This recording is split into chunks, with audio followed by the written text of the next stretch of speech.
country. In the world, we are. There's 90 I mean, guns. I'm talking about men. I mean, men and women. No, this person is the head of the most deadly armed country in the world. They got 90 guns per 100 citizens. Yeah. I mean, Manson, you know how many guns you have? Spice, you got guns? No, I'm looking to get a gun. Let me buy you a gun. That's the whole thing. Like, I want to get a gun, but I'm afraid I'm going to shoot somebody. Bush is like holy car. We went over to Appalachian State and got our ass kicked. That's fucking bullshit. There may be a secretary somewhere who's out there. Look, this is absolutely an insult to the intelligence theater. An insult. We had 27,000. Now, what is Rush Limbaugh? It came out, Hannity and Holmes. Did you see Hannity at all? No, I didn't. Spike, did you see it? I saw a little bit of it. You know, I was trying to go to sleep and Hannity on the background because it's so boring that usually it puts me to sleep. And arguing, he's sticking up for Bush. And it's like, can't you just see the other side of an argument? Can't you, they don't even want to see the other side of an I'll tell you argument. one thing. I would get down on my knees and kiss George Bush's bare ass in public square. I would have so much appreciation for the guy if he just come and say, we made great mistakes in the planning of this war. And I'm pulling each man and woman out. You know, if he just would admit, everybody. The president just isn't immune to messing up. Everybody messes up in life. Everybody makes bad decisions. He fucked up. Right now, I'm going to ask the nation for the world's largest monetary government. From the team 150-yard bag right into the lake. So you need a mulligan? Watch this show.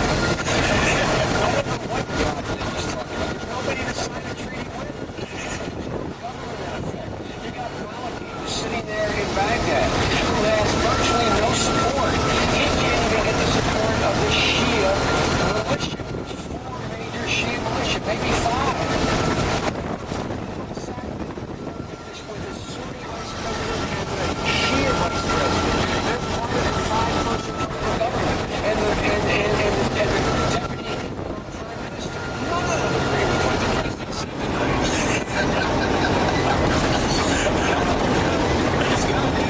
He says all you did. Biden yelling for time. I don't mean this like cartoon. It's fantastic. Chris Matthews. Three questions. Chimes in. You're with the president. Does he live in this world? Or is he just so?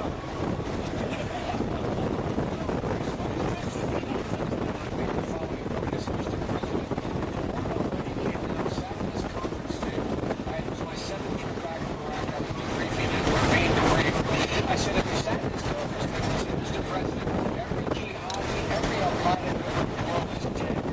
Mr. President, you still have a massive civil war in your hand engaging over 100,000 American forces and they're dying at a pretty... I hear somebody from CNN. Hey, thanks very much for coming up. Appreciate you being here. One day after President Bush addressed the nation on the military goals in Iraqis, Whatever these guys are saying. Congress on the political progress. It's not expected to be as positive as last night's speech was, but earlier on American Morning, on his last day on the job, White House Press Secretary Tony Snow said that things are headed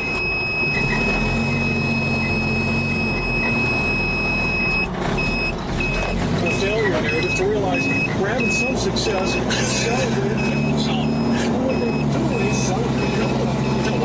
So we're hitting his critics' soul. now is he quitting? Yes. Why? Because you want the insane on making money. as they're saying that this is not enough, but what do they plan to do about it to make it enough for them? What they plan to do about it is change their strategy dramatically, John, and try to get Republicans on board with some kind of consensus to try to change Whatever. Great. This is a little bit like General Petraeus saying to us, the violence is down.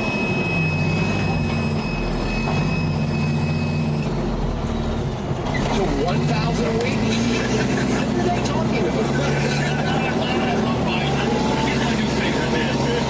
My new favorite man. I like it. At least he's got a long skin. That's insane. Well, he said they touched on last night. The reason why we're having problems is because the Congress will not vote. They will not shoot down the funding of the war because they're pussies and they're scared because they feel when they put all this pork in there that shooting down or not funding this war means that the troops won't have the right armor and whatnot, and then means more deaths, and then these senators will be blamed on soldiers dying if they don't vote for these bills for war because they put funding. It's another circular argument by the president. Democrats. He started it all. Yeah, exactly. I mean, what are you going to say, man? The Democrats they're just discussing the reprehensible. They had a mandate and they've done nothing. They in the war assholes. They discuss me just much as Because the American public gave the majority in the Senate and House with the assumption of ending the fucking war. Right?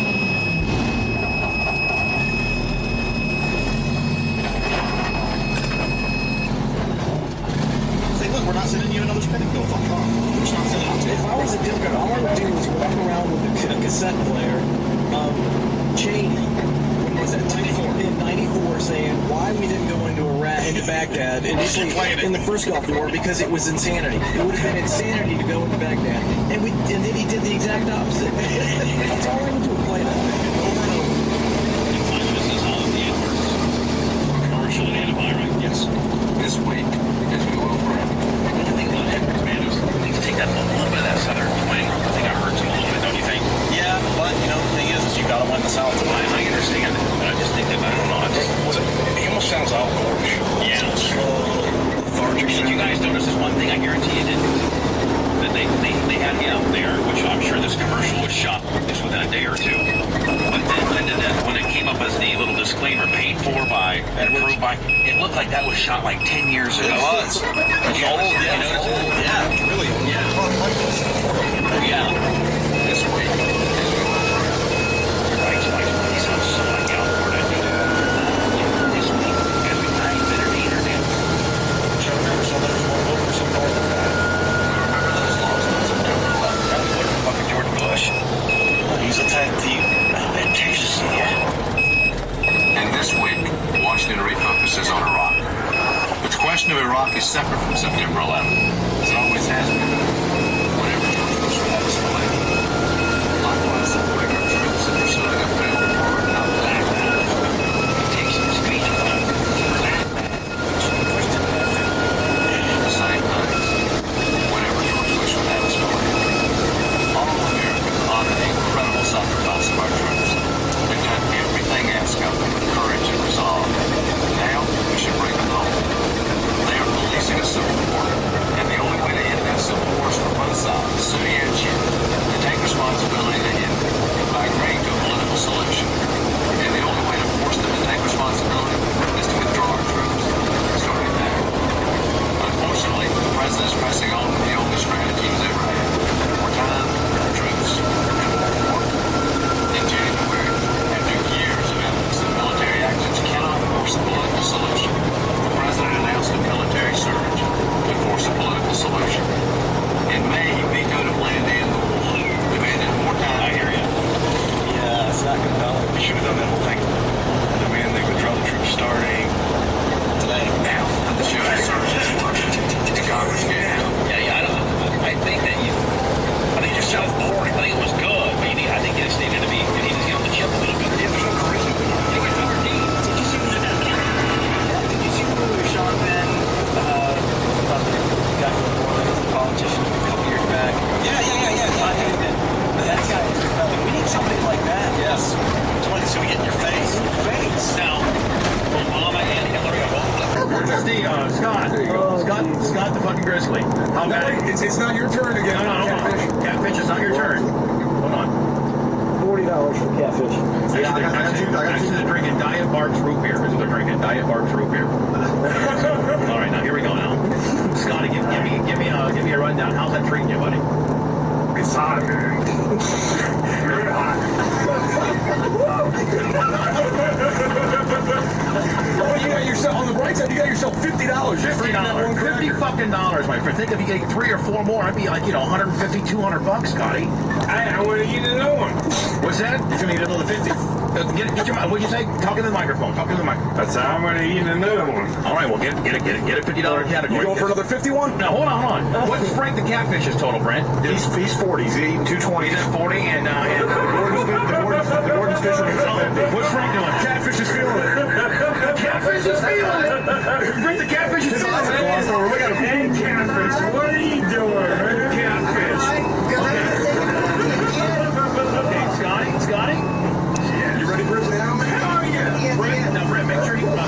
sure he stays mic'd up because some of his regurg system is invaluable. Want me to feed that to you? You ready? No.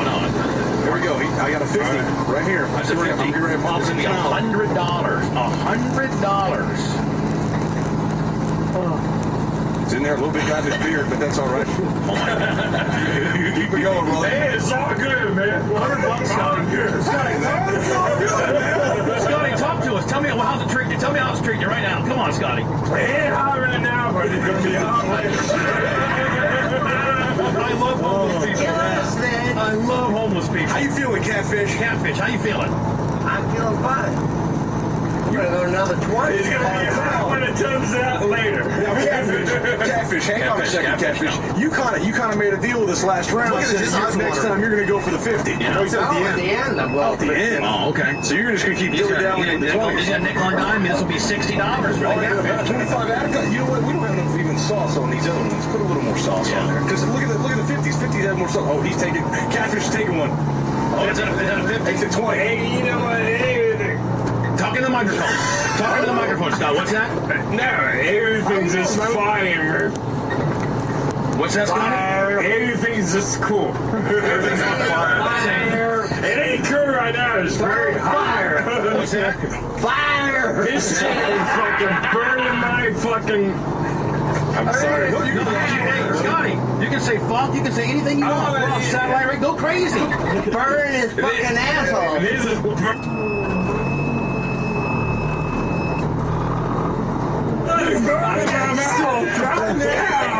He sounds like Kermit the Frog. I'm burning mouth. No, right now. Brent the banker, give us our totals right now. I got tears coming out. Hold on. Brent the banker's going to give you guys totals right now. Brent the I got banker. $100 for the Gordon's Fisherman. Right, Scotty, the Gordon Fisherman, $100 For two, and I've got $40. Is that right? 2 crackers for Frank. No, he's 60. 60. He's Yeah. Need another one? Frank the catfish is at 60. Now, the Catfish is crying.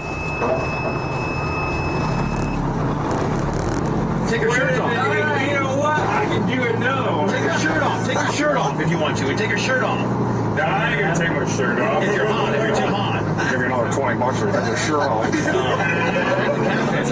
Frank the catfish looks like almost Ned with him. What do you think, Brent? Definitely. Frank the catfish is like Ned with him. With the catfish whiskers. Yeah, exactly. Now, who's up next? Hold on. Scotty, I'm sorry. what are you sorry about? I just think you're talking into your microphone. $150 coming up, man. Here we go. You ready? He said another 50 was Hold on, coming. this is putting him at $150. Good payday. Hey, Scott, $150 is a lot of money, ain't it? Yes, it is. Yeah, it is. It's a lot of fucking money. Is your mouth on fire right now? Frank, yeah. you're in.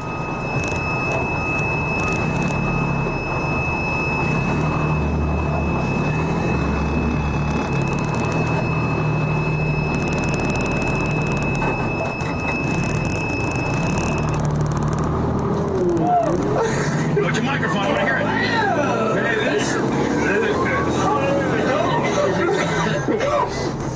I'm gonna give it.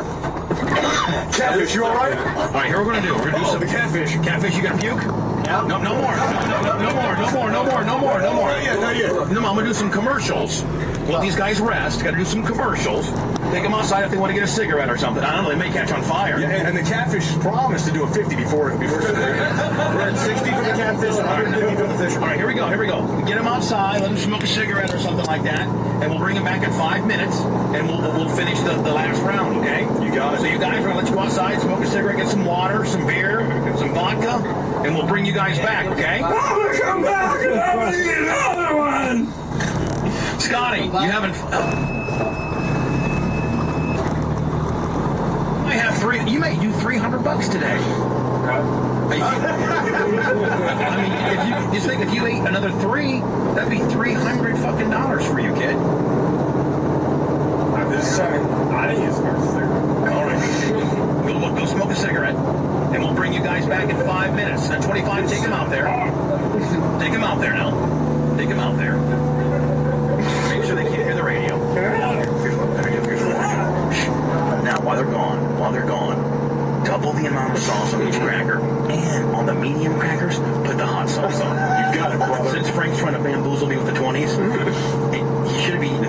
motherfucker. So we're gonna put the 50 sauce on the 20 cracker. No homeless man's bamboozling you. One burial after another. None of these cops are being hijinks. Real cocksuckers.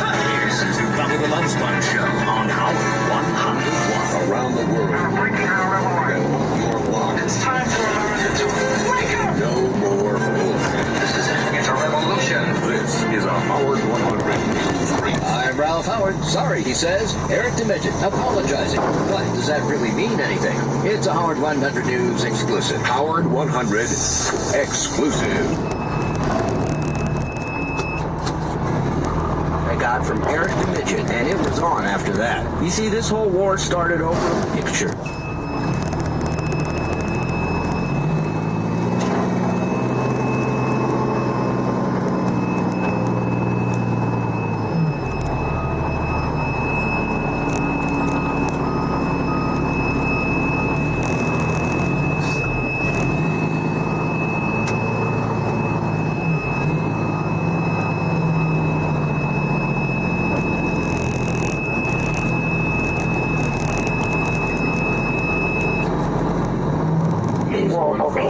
One photo. And from what you told me yourself, is you weren't even upset by that photo. You were more upset at the fact that people were photoshopping that photo. Yeah, but if you had kept it to yourself, they wouldn't have been able to. Do you think it's a bad picture of you, just the picture itself? Well, see, I kind of have this thing where I'm more comfortable with people seeing me in the chair because I'm more to their level than I am if they see me out of the chair. Okay. And, that photo it takes me a really long time of getting to know a person and before they see me out of the chair. And, that photo is a photo of me out of the chair. And, that kind of goes against, the way I feel comfortable around people. I don't know why, but I feel bad for the little guy. So it's time for an apology. But I'm a gentleman, so midgets first. I'm sorry for the comments I made in that text message. All right, and I'm sorry for posting a picture of you on my MySpace. And to let everyone know, I don't have any ill will towards anyone of any race, religion, color, or whatever. The only people that get under my skin are idiots. And Koreans, you said once, right? No, I never said that. I'm kidding. Then our conversation ends abruptly. Goodbyes are always so hard. I'm going to have to make this brief because my mom showed up. Yeah, okay. So I guess I will hear from you again. Right. I miss you. Talk to you later. I miss you. I miss you too. Bye. Howard 100 News, Julie saying shalom for now. Julie returns on Sunday night with Bob Leake and Jim Florentine on Visible Men, live from 7 to 9 p.m. Eastern on Howard 100 Live. Howard 100 News. Feel the love.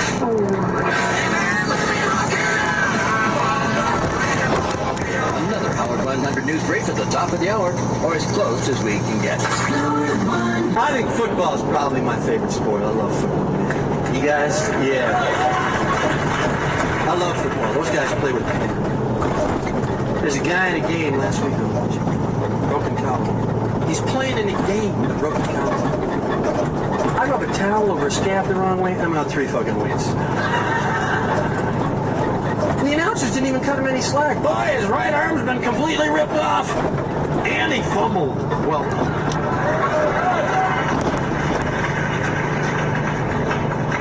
I love them announcers. I think that's my favorite part of sports. I love sports.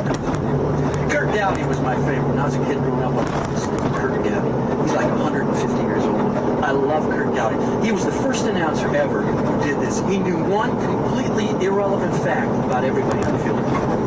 Then he'd wait till the commercial go into the game. And then he'd 30 seconds left in the game, bounce back to pass. He hits Johnson, the 40, the 30, the 20. He's allergic to shellfish. Touchdown!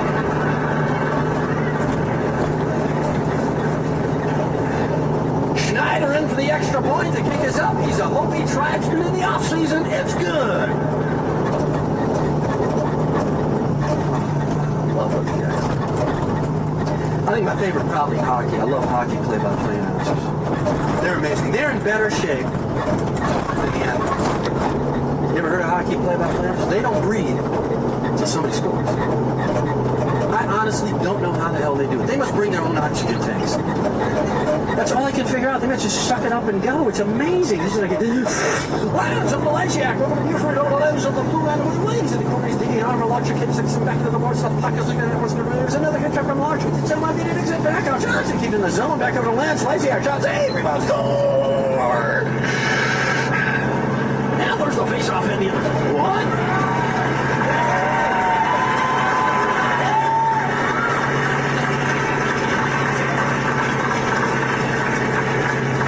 Exact opposite of that. You ever heard a golf announcer? Golf announcers sound happy to be alive, man. It's a narcoleptic school of announcing. He's got a really long putt.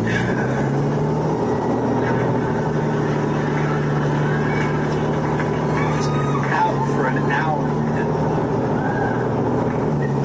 Just once I'd love to see him get their assignment screwed up. Just once, I'd love to see him take the wrong airline ticket to the wrong place. Just once, I'd love to see a golf announcer trying to do a hockey game. Just sitting in that arena.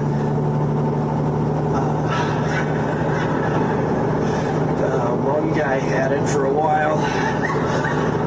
All I know is it is really fucking cold in here.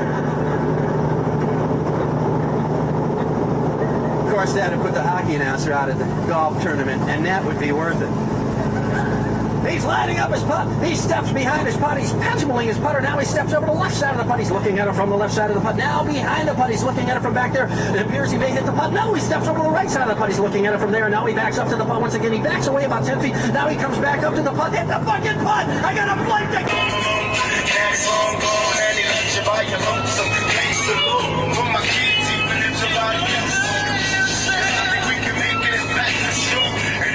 Stand tall, come back to home. This ain't nothing worse than when your son wants to know why daddy don't cover no. You can't complain, you selfless. Never my hand without a hand, feeling helpless. Because there's too many things for you to deal with. Fresh new kicks and pants. You gotta like that, then you know you wanna dance.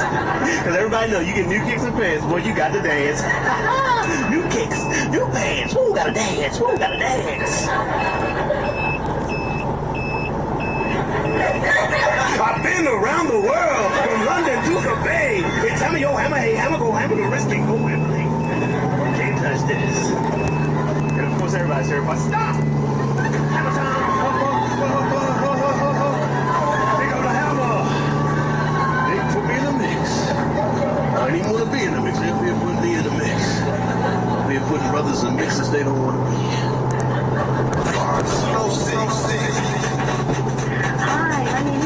I'm calling from Florida. I really been enjoying your show. I'm telling all of my friends.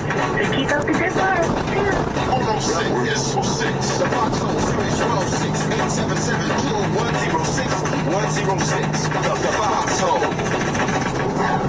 Love's on the menu each and every weekend for the Serious Love Top 10. You pick them. Saturdays at midnight Eastern and Sunday at 8 p.m. Eastern. The best love songs, one after another, only on Channel 3. Serious Foxhole Radio. I'm sitting here on my couch, doing what I do, listening to Foxhole, the crossover, thinking about Jamie Foxx. Sound like he's dozing off, right? He's the hottest rapper, but sound like he's narcoleptic. Like he ain't getting enough sleep the night before he's went in the studio. He's like, he's I get this. Hey, Dre, hold up, slow. Hey, yo, you got boots on in the back, maybe I can take a little of that, son. You say, I'm a little tired, right? I'm tired up in here, cause I'm tired, son. Hey, yo, son, yo, I just took a NyQuil. That's the nighttime sleeping sneezes, so you can rest medicine. Congrats on your graduation, congrats on your wedding, congrats on the new baby. Get well soon. Sorry to hear about your loss. Baby said all the besides putting him a risen suspension with a guy who takes 58 pictures of the Gatorade bottle. I'm like, wow, he really likes that Gatorade. We don't have this liquor in my country. Cheers to it.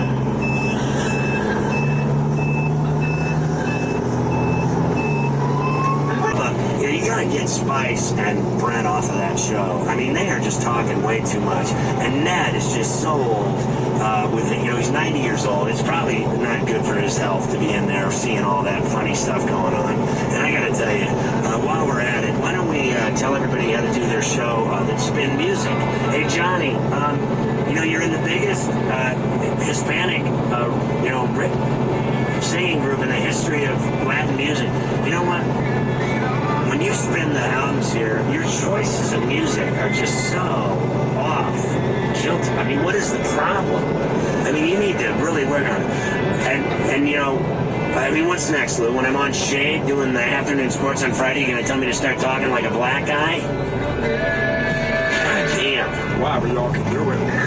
I'm so bored with everybody telling me how to do things. I mean, I look at people now and they're telling me this stuff, and I am just like looking right through your face. So, Miss Scott, let me ask you a question. When you do Shade 45, why don't you let yourself come out and be one of us? Shut up. I'm going to talk to the Hall of Famer, the legend, the wizard. Can you give me this one? There you go. Go ahead.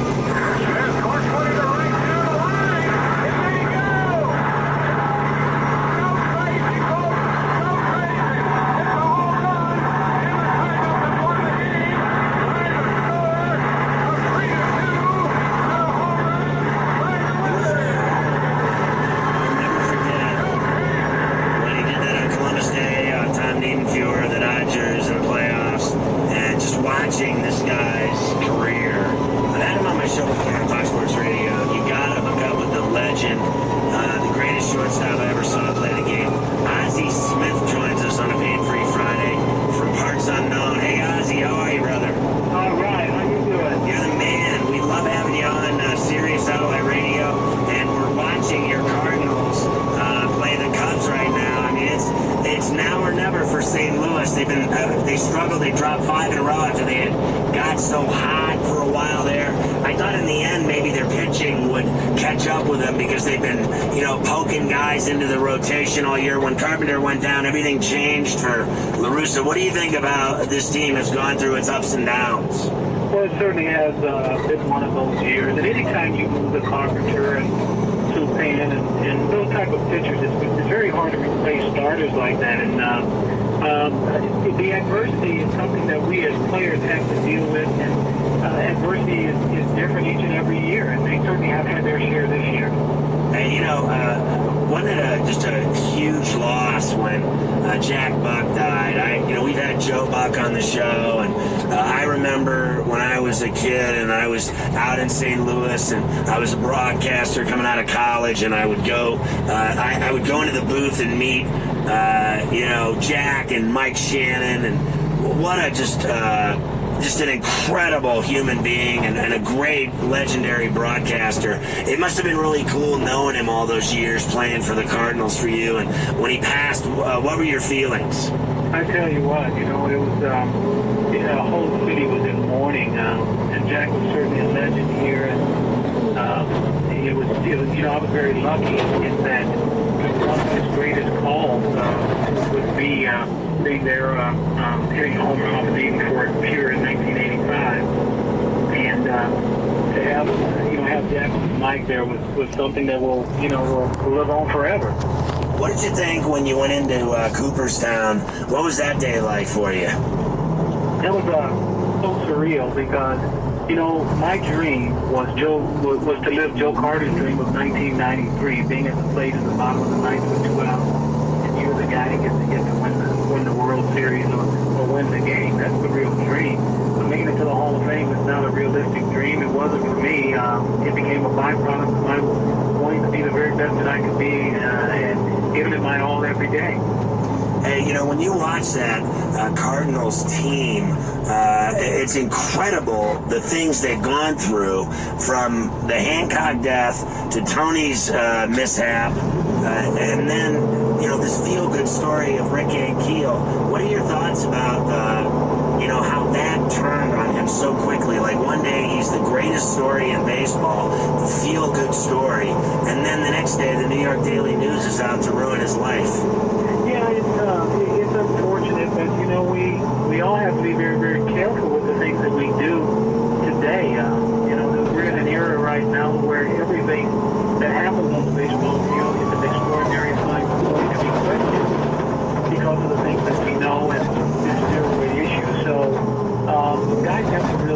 they're under the microscope. They're probably going to be under the microscope for the next couple of years, and until what I consider a real deterrent is put in place.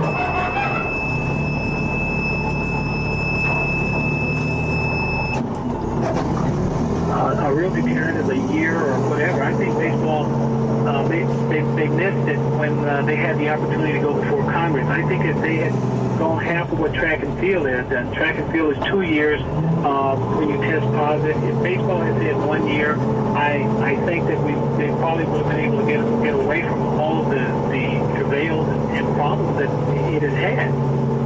Hey, Ozzie Smith on the Pharrell Show. You know, some of the fans want to say hi to you. There's so many all over Northern.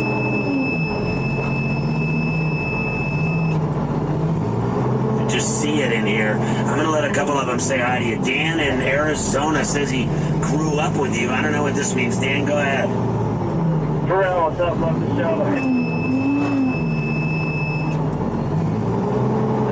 My grandparents, Mark and Tommy Moore, you might remember, they actually stayed at your house in St. Louis for 2 weeks. You remember them? Say it again. I'm having trouble hearing you. Oh, man, no way. Do you hear me? Yeah, go ahead. What is the name of the family, dude? Mark and Tommy Moore. They stayed at his house in St. Louis for 2 weeks with him. They used to go to all the spring trainings and knew him personally. My mom taught him how to tap dance in the Mermaid Mall in San Diego in the early 80s. Does any of that ring a bell, Oz? No, I couldn't hear it. I couldn't really hear what he said. He said a family named Park and Tommy Moore. What are you? Yeah, Tommy Moore. Yeah. He said that his mom taught you how to tap dance as a kid in Arizona, in San Diego, and in the summers when they would go to all the spring training games with you. Yeah, Tommy. Yeah, that rings a bell. Good, all right. Do you want to try another one, Lucas? You good? Brian in the LBC, go ahead. You're on with Ozzie Smith. It's an honor to be on the phone with Pharrell Smith. You are the reason I became a baseball fan, and actually, just like the caller before you, my uncle purchased your house. And in about, I want to say it was 1980 or 81, you got us on the field before a Padres-Reds game. And I was so honored to go down. You brought us to the dugout. Got to say hi to you. I actually met Pete Rose and got still have your autographed baseball sitting in front of everybody. And this is a true quote. Johnny Bench, who was my hero, told me I don't have fucking time for you kids. My dad almost kicked his ass. I love that accent. Here's Mike in California. You're on with Ozzie. Here's another guy that says he met you in Tokyo. Go ahead. Hey, Ozzie, flashback. It was the year you guys played the Twins. I had the privilege of